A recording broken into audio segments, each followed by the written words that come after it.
પંચાયત સમાચાર 24 માં આપનું સ્વાગત છે। ઝાલોદના મહુડી સહિતના ગામોના સરપંચો દ્વારા એમજીવીસીએલના અધિકારીઓ સામે કરાયા આક્ષેપ। ઝાલોદ તાલુકાના મહુડી સહિતના અનેક ગામોના સરપંચો અને સ્થાનિક આગેવાનો દ્વારા મધ્ય ગુજરાત વીજ વિતરણ કંપનીના અધિકારીઓ સામે ગંભીર આક્ષેપો કરવામાં આવ્યા છે।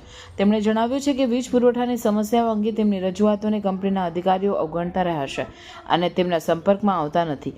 આ સ્થિતિથી કંપની અને સરપંચો વચ્ચે ભારે નિરાશા અને આક્રોશ જોવા મળી રહ્યો છે। મહુડી અને આસપાસના ગામોમાં વીજ પુરવઠાની સમસ્યાઓ સતત વધી રહી છે। લોકોએ અનેકવાર એમજીવીસીએલના અધિકારીઓને રજૂઆત કરી છે, પરંતુ હજુ સુધી કોઈ સકારાત્મક જવાબ મળ્યો નથી। અધિકારીઓના વર્તનના કારણે સ્થાનિકો અને સરપંચો વચ્ચે તણાવ વધી રહ્યો છે અને તેઓ તંત્ર સામે વિરોધ પ્રદર્શન કરવાની તૈયારી કરી રહ્યા છે। એમજીવીસીએલના અધિકારીઓ દ્વારા સ્થાનિક આગેવાનોની રજૂઆતો અવગણવામાં આવી રહી છે, જે સરકાર અને તંત્રની કામગીરી પર પ્રશ્ન ઉઠાવે છે। સરપંચો અને સ્થાનિક આગેવાનોને લાગતું છે કે તેમની સમસ્યાઓને ગંભીરતાપૂર્વક લેવામાં આવતી નથી, જેના પરિણામે સ્થાનિક લોકોની મુશ્કેલીઓ વધી રહી છે। આ સ્થિતિમાં